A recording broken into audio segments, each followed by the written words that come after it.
The 7 edges of big money traders.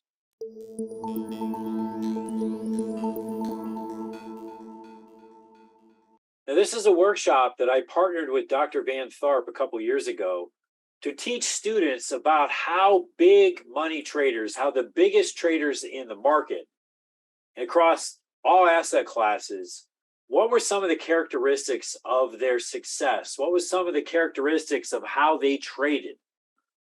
So I created out of that what was called the 7 edges of big money traders. And we're going to go over that today. The 7 edges of big money traders are: 1, expertise in a market or in a strategy. 2, trade with edge to fair value. 3, trade with positive reversion. 4, use flows to make trading decisions. 5, identify asymmetric trade setups.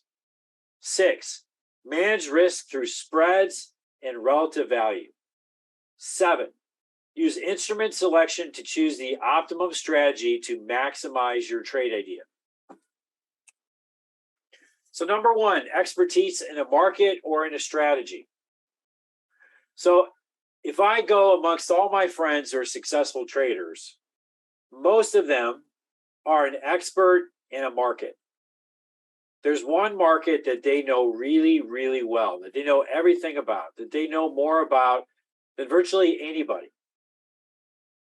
I have friends who are experts in natural gas, experts in crude, experts in soybeans, experts in corn, experts in sugar, experts in the VIX, expert in treasuries, particularly like the 10-year note. I could go on and on. They're experts in a market.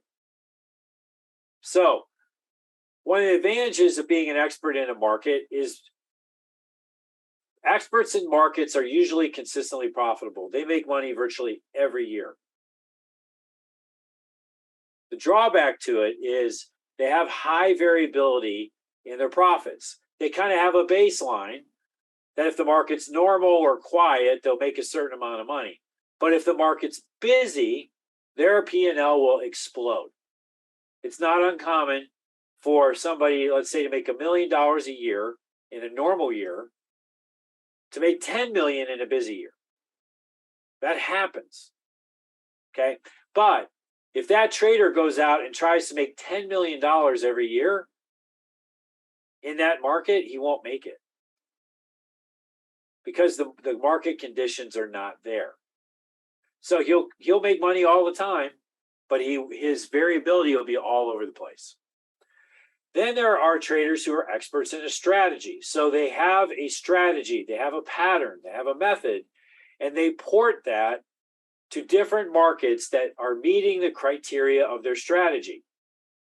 So they may trade coffee today, they may trade Microsoft tomorrow, they may trade Intel the next day, they may trade Halliburton the following day. So they're going from different sector to different country to different asset class, and they don't really care as long as it meets the criteria of their strategy. Now, people who trade this way, first of all, there's less of them. It's harder to do, but but people who use this technique or this approach, they can make a lot of money all the time because they are always in a hot market, and the hot market will pay. Now, the drawback is people who trade this way is if you go through a period kind of like we're going through right now, where let's say they're a trend follower of some sort and there's very few trends. Well, they'll make money, but they won't make as much. And if they're not aware that the environment shifted, they might lose money. They might lose it all. So you can be an expert in a strategy. You can be an expert in a market. When you go look at great traders, they are an expert in something. That's why they are big money traders. They're not mediocre. They're not okay. They're not good. They are outstanding. They are an expert. Number 2, trade with edge to fair value. So big money traders actually know what the fair value is of what they're trading. Most traders have no clue what their fair value is.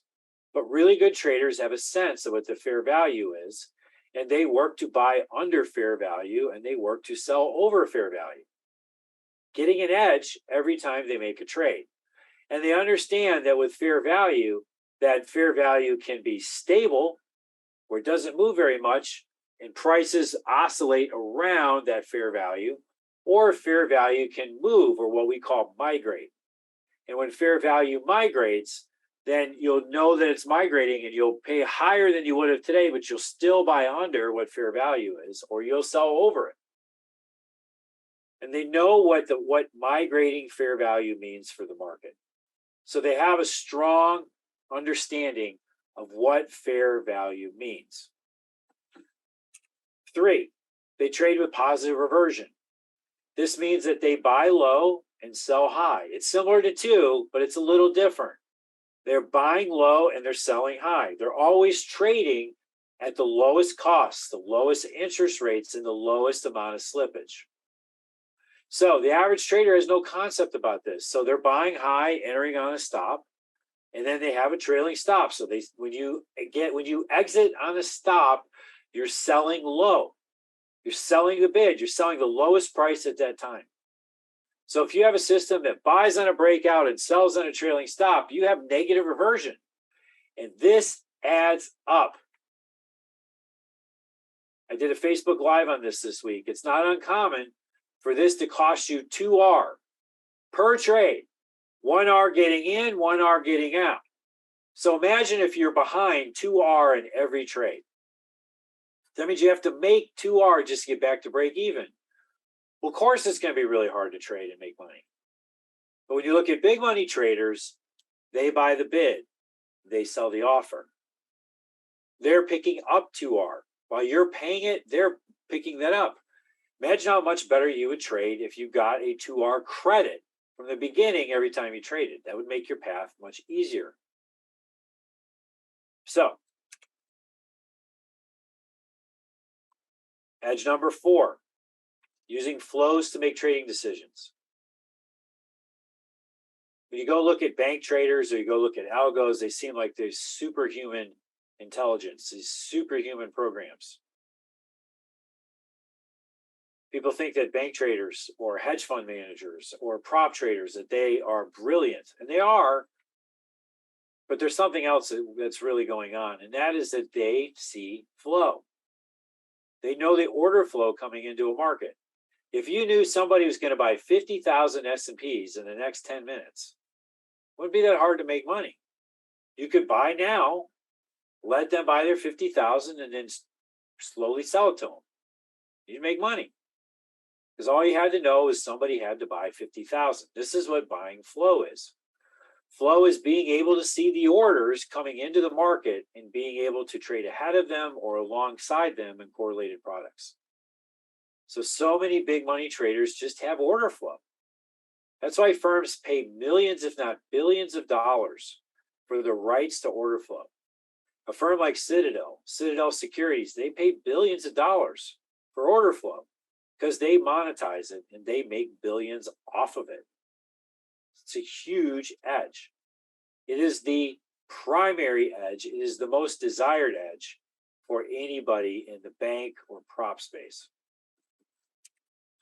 5, identify asymmetric trade setups. You've probably heard me talk about this in the past. This is where we have a chance to make much more than what we can lose. So the rule of thumb we always use is you need to be able to make at least 3 times what you risk, and preferably 5. So big money traders wait. They don't just trade to trade. They wait until they have asymmetry on their side, where they know that they can make 5 times, 10 times, 20 times, 50 times their risk if they get it right. They don't have to get it right very often when they make that much. So they just wait. They don't trade to make $1 risking $1. They trade to make $5 risking $1. This is one of the secrets of trading, and this is one of the 10 irrefutable laws of success. Get this right, and your trading will change. 6, manage risk through spreads and relative value. So you go look at all retail traders, and they're directional traders who buy or sell a stock or buy or sell crypto or buy or sell a future. That's it. But so many of the pros I know, the majority of them trade spreads and relative value. So we go back to edge number 2, which is trading with edge to fair value. Well, one of the ways they do this is that they use spreads and relative value, and they can calculate what a fair value is by looking at spread relationships and relative value relationships. And then what do? They buy under that fair value and they sell over that fair value. But they also manage their risks. You have much less risk when you have a spread on. You have much less risk when you have a relative value. Relative value really is a spread. It's like buying one, selling another. This one's cheap. This one's expensive. Well, let's buy this one, sell this one. And when they revert to fair value, we make money. The majority of traders I know that are really great, this is what they do. And then the last edge is using instrument selection to choose the optimum strategy to maximize their trade idea. This is what you hear me talk about all the time with options. So like I just said, they don't just buy a stock and hope it goes up. They buy a pair. They buy a basket. They do something in which they have their risk spread, and then they hope they get outperformance from one of those legs. That's one way where a spread outperforms an underlying. Another way is that an option strategy or an option spread outperforms a spread or underlying. So one of the reasons I call my business the trading matrix is there's a whole matrix of possibilities of what I can choose to express my idea. And usually just buying a stock to go up or selling a future to go down is the worst one. The worst. So you can come up with something so much better.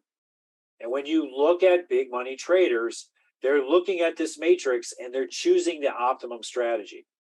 This is why they kick your ass. You go and have a great trade and you're patting yourself on the back because you made 3R. You're like, yay, I made 3R.